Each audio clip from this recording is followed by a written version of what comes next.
தமிழோடு பொங்கி பெருவிழா காண இணைந்திருக்கும் உங்கள் அனைவருக்கும் எனது மதிய நேர வணக்கம், மாலை நேர வணக்கம். அன்னை பூபதி கலைக்கூடத்தில் விளைந்த சிறுவர் கதைகள் நூல்கள் பற்றி உங்களோடு பகிர்ந்து கொள்வதில் மட்டற்ற மகிழ்ச்சி அடைகின்றேன். இதற்கு வள்ளலார் மற்றும் சுவாமி விவேகானந்தரின் கூற்றை முன்னிறுத்தி, அதாவது விழித்திரு, தனித்திரு, பசித்திரு, இதற்கு விடை காணும் முகமாக இங்கு நான் 3 கேள்விகளை முன்வைத்து அதற்கான பதில்களாக இந்த பேச்சை நகர்த்தி செல்ல விரும்புகின்றேன். அதாவது, ஏன், எதற்கு, எப்படி கதை புத்தகங்களை வாசிக்க வேண்டும்? நோர்வேஜியர்களின் சிறுவர் கதை புத்தகங்களை ஆராய்ந்து பார்த்தால் அவைகளில் ஏராளமானவை பிற மொழிகளில் இருந்து தமது மொழிக்கு மாற்றப்பட்டவையாக இருக்கின்றது. ஏன்? உலகமயமாக்கல் உலகில் பிற சமூகத்தவர்களை புரிந்து கொள்வதற்கான தொடக்கம் இது. மாற்றமும் முன்னேற்றமும் சிறு வயதில் இருந்து தொடங்கப்பட வேண்டும். எனவே நாங்கள் விழித்திருக்க வேண்டும். எதற்காக கதை புத்தகங்களை வாசிக்க வேண்டும்? நோர்வேயில் சென்ற ஆண்டு புத்தகங்களை வாசிப்பவர்களின் எண்ணிக்கை 5 விழுக்காடுகள் அதிகரித்திருப்பதாக கணக்கெடுப்புகள் காட்டியிருக்கின்றது. இதைவிட ஒஸ்லோவில் ஒரு நாளில் நூலகத்திற்கு வந்து செல்பவர்களின் தொகை 20,000ஆக உயர்ந்திருக்கின்றது. இது எதை காட்டி நிற்கின்றது என்றால், புத்தகங்களை நாடி செல்லும் ஆர்வம் அதிகரித்து இருக்கிறதே தவிர ஒருபோதும் குறைய போவதில்லை.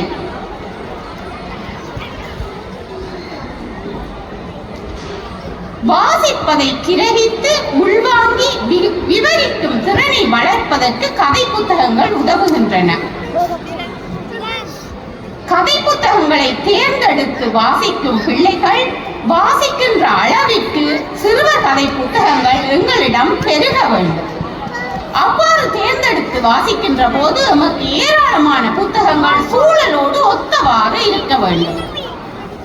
எனவே ஏராளமான கதை புத்தகங்களை உருவாக்குவதன் மூலம் நாங்கள் தனித்துவம் உடையவர்களாக இருக்க வேண்டும்.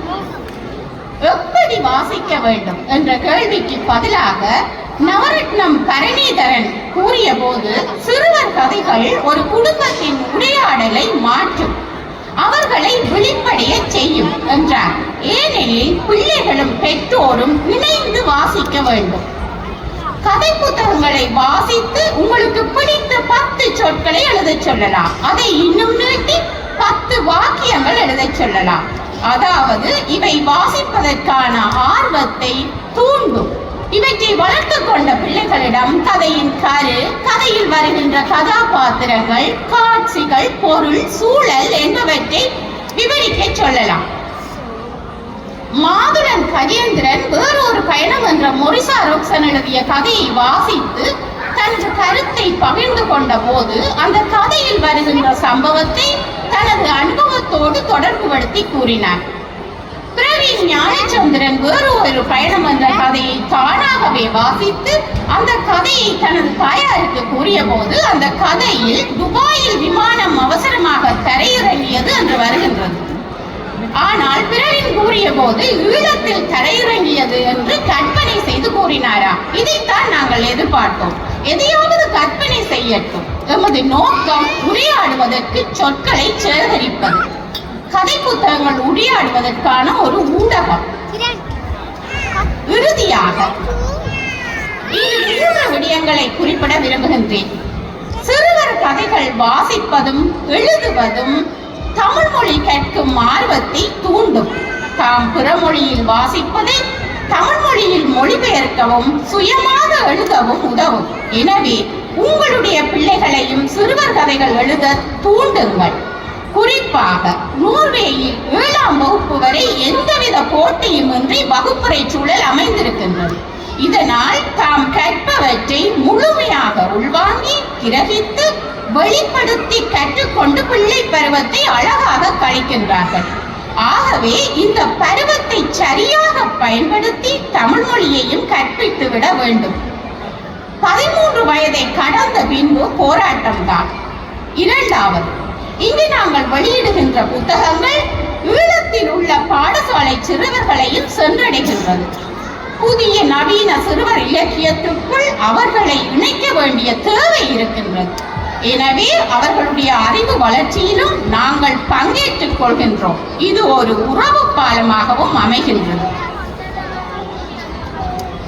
மூன்றாவது, இனிவரும் காலங்களில் 10 சிறுவர் கதைகள் அடங்கிய சிறுவர் கதைகள் நூலை வெளியிட இருக்கின்றோம்.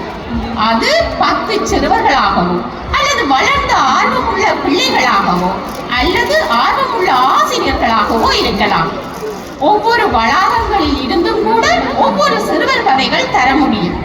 இவற்றில் உங்கள் பிள்ளைகளும் இடம்பெற வேண்டுமானால் கதை புத்தகங்கள் எழுதுவதற்கான பசி உங்களிடம் இருக்க வேண்டும்.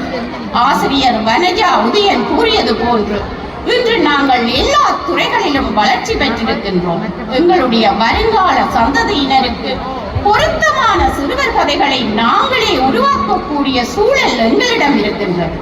எனவே ஆர்வமுள்ள பெற்றோர்கள், பிள்ளைகள், ஆசிரியர்கள், வளர்ந்தோர்கள் சிறுவர் கதைகள் நூல்களை வாங்கி படித்து உங்கள் பிள்ளைகளையும் எழுத தூண்டுவதன் ஊடாக இனி வருகின்ற தலைமுறைக்கு பயனையும் உங்கள் பிள்ளைகளுக்கு புகழையும் பெற்றுக் கொடுங்கள் என்று கூறி இந்த பொன்னான பொங்கல் விழாவில் உங்கள் எல்லோருடனும் கருத்துக்களை பரிமாறுவதற்கு வாய்ப்பளித்த இந்த நிகழ்வின் ஒழுங்கமைப்பு குழுவிற்கு மனமார்ந்த நன்றியை கூறி நிறைவு செய்கின்றேன். நன்றி, வணக்கம்.